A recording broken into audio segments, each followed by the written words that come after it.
To this now, residents in the border town of Manguzi in KZN are calling for a new approach from security forces that's to deal with car theft syndicates targeting the area.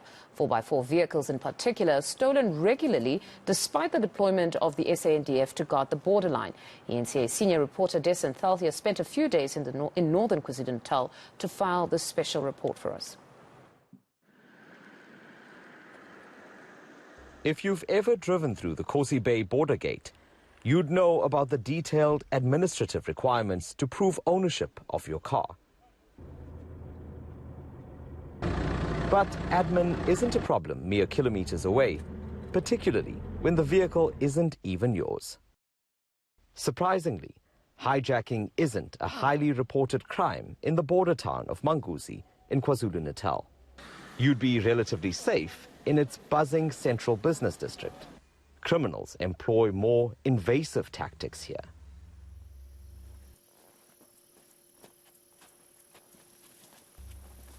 March 10th, 2020.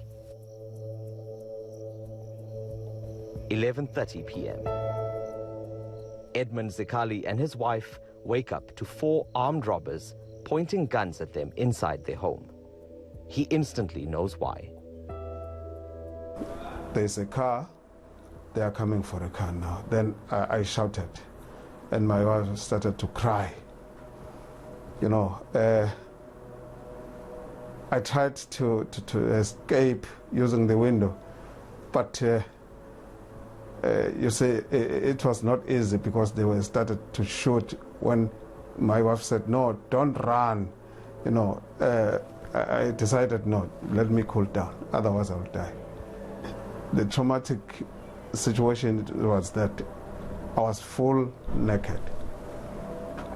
That's how it had happened. Then they started to do whatever they want to do freely, using their cell phone to lighten the house. The criminals demand the keys to Zikali's new Isuzu X-Rider.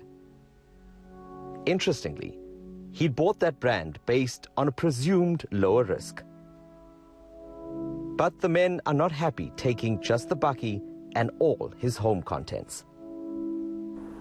I was lying at the back of the bakkie, inside, but in the back of the bakkie, inside the bakkie itself. In the back seat? In the back seat, yes. Okay. Yeah. Then, and my wife as well. Naked as I am.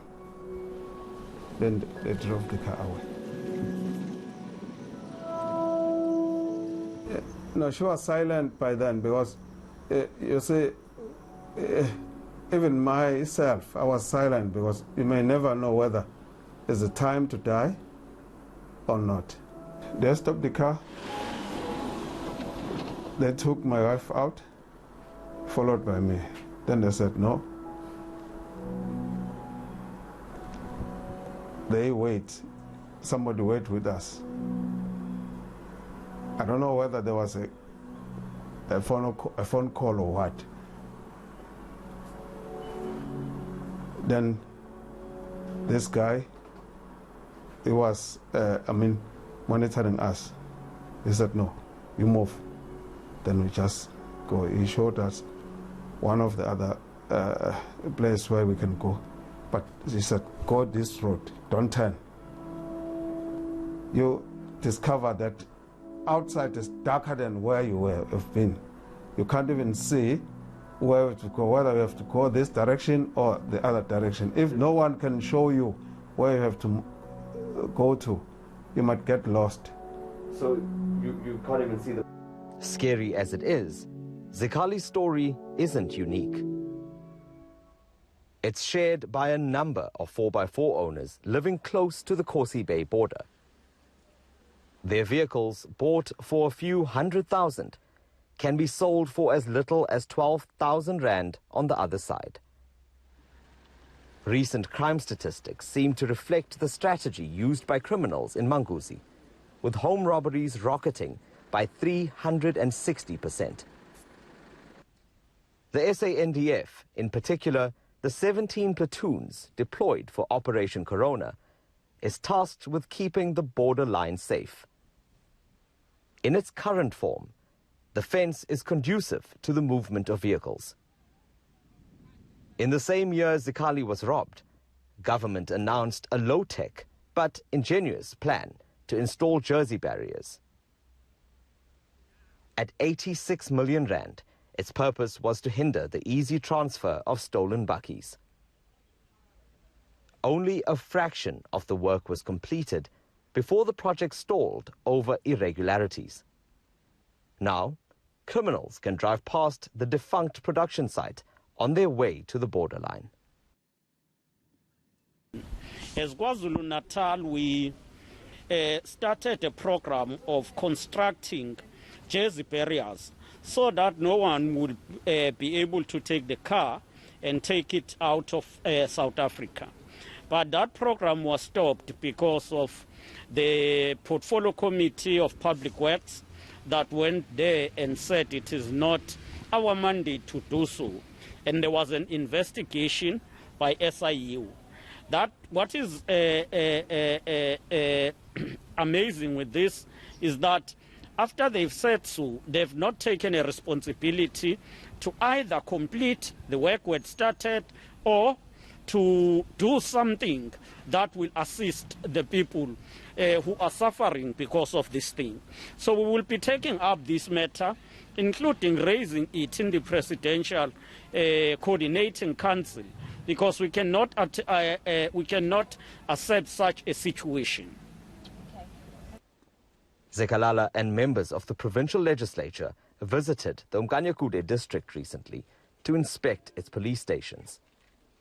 A critical lack of resources was one of the more concerning discoveries. Over the past years, the area has been something of a tourist attraction for current and former government leaders who always leave with promises to change the status quo.